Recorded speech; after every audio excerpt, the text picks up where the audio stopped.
Tuloy-tuloy ang ginagawang hakbang ng Ako Bicol Party List para matulungan ng mga Pilipino sa bisa ng paglulunsad ng iba't ibang programang nakatuon para sa ikaibubuti ng ating mga kababayan. Alamin natin ang mga detalye kay Micael Aviso.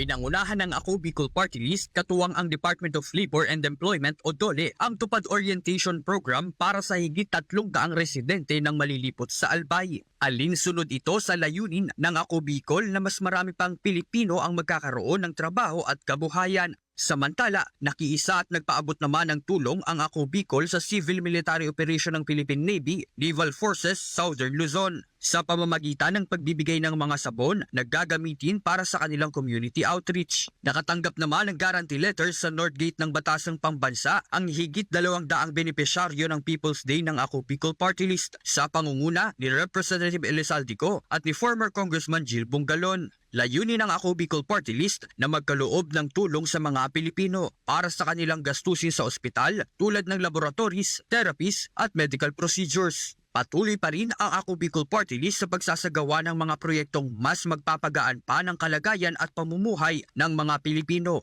para sa totoong balita sa bagong Pilipinas. Micael Aviso, Congress News.